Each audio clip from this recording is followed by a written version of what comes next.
Gonzales, a grade 10 student. So for today's video, we're going to focus on the 4 categories of hardware tools.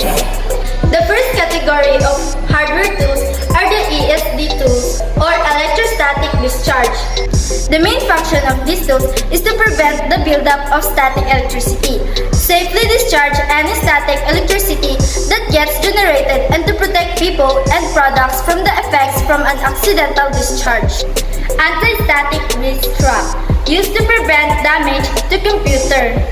So, how to use it? First, choose a wired strap to ground yourself.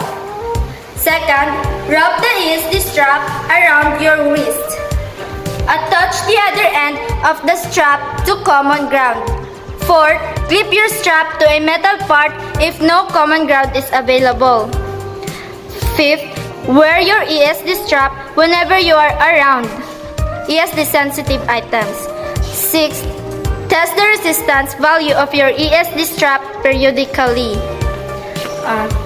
Anti-static mat, used to stand on or place hardware on to prevent static electricity from building up. Second category is the cleaning tools. The main function of cleaning tools is, of course, to maintain and clean our hand and diagnostic tools. Soft cloth, used to clean different computers' components without scratching or leaving debris. Compressed air, used to blow away dust and debris from different computer parts without touching the components. Cable ties, used to bundle cables neatly inside and outside of a computer. Parts organizers, used to hold screws, jumpers, fasteners, and other small parts and prevents from getting mixed together. Third, diagnostic tools.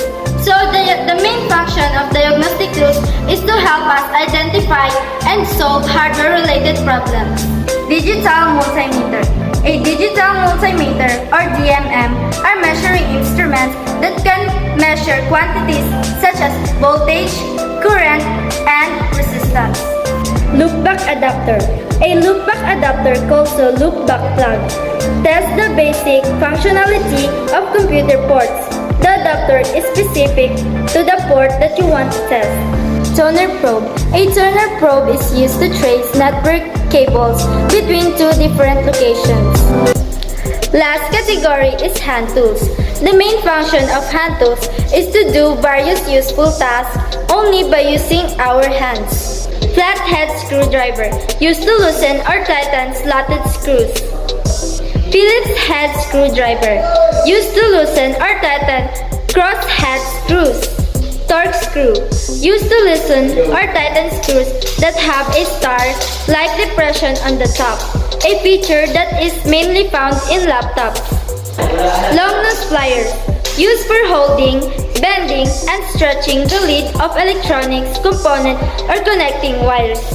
Side cutter pliers, used for cutting copper, brass, iron, aluminum, and steel wires.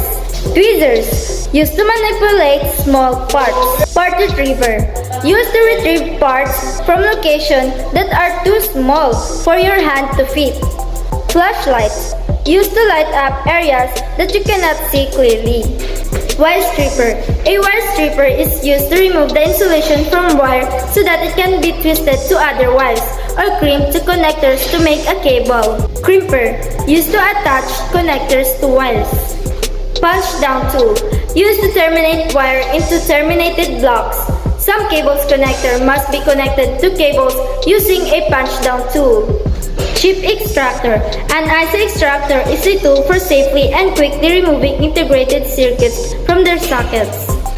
Soldering iron is used to join 2 or more metal conductors with the support of soldering lead method around it. Soldering stand. This is a simple soldering iron stand composed of a heavy-duty metal base and a reinforced spring holder. Soldering lead is a fusible metal alloy used to join together metal workpieces. Hex screwdriver, used to tighten or loosen nuts in the same way that a screwdriver tightens or loosens screws, sometimes called a nut driver.